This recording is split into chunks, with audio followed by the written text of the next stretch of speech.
ये कहानी मेरे सबसे डरावने अनुभव की है, जो आज भी मेरे दिल और दिमाग पर गहरे निशान छोड़ गया है।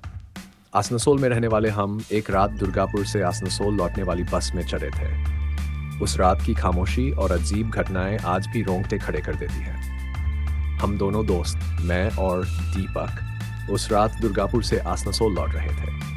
हमें जल्दी घर पहुंचना था, इसलिए हमने आखिरी बस पकड़ी। ये बस कोई साधारण बस नहीं थी।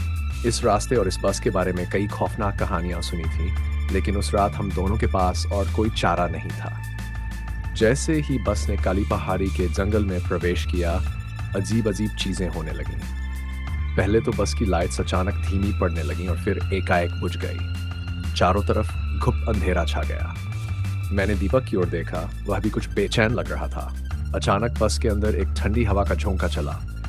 यह ठंड साधारण नहीं थी, इसके साथ एक अजीब सिहरन मेरे शरीर में फैल गई। ड्राइवर ने अचानक बस रोक दी। वह बिना पीछे मुड़े ही बोला, पीछे मत देखना, यहाँ कुछ चीजें ऐसी होती हैं जिन्हें देखने की गलती नहीं करनी चाहिए। मेरा दिल तेजी से धड़कने लगा। मैंने दीपक की ओर देखा, उसने कुछ कहे बिना धीरे धीरे खिड़की से बाहर झांका। जैसे ही उसने देखा, वह चौंक गया। उसकी आंखें भय से फैल गई और उसने मेरा हाथ कसकर पकड़ लिया।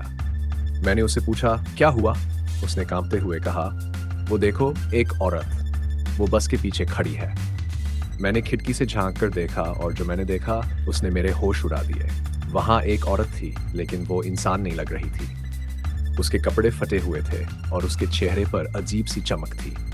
उसके शरीर से निकलती धुंध उसे और भी डरावना बना रही थी। तभी बस का इंजन फिर से चालू हो गया और हम आगे बढ़ने लगे, मगर वह औरत हमारे पीछे पीछे चलने लगी। मैंने ड्राइवर से कहा, बस रोको, हमें उतरना है। मगर ड्राइवर चुपचाप आगे बढ़ता रहा, जैसे उसने कुछ सुना ही न हो।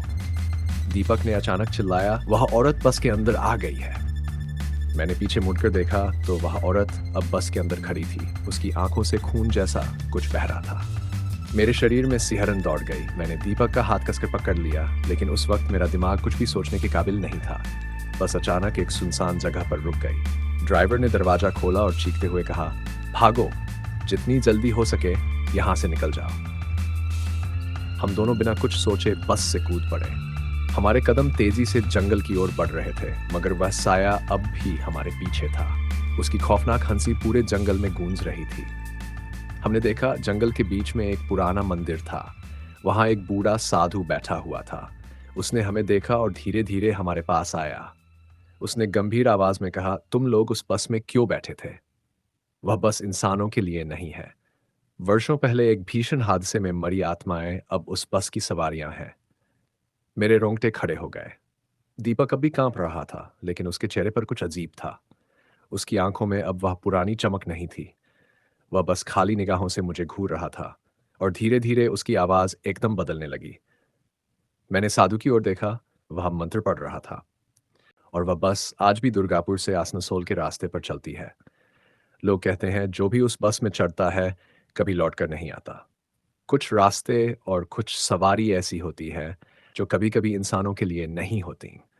काली पहाड़ी की वह बस आज भी अपने शिकार ढूंढती फिरती है और जो भी उस पर चढ़ता है उसकी मंजिल मौत होती है।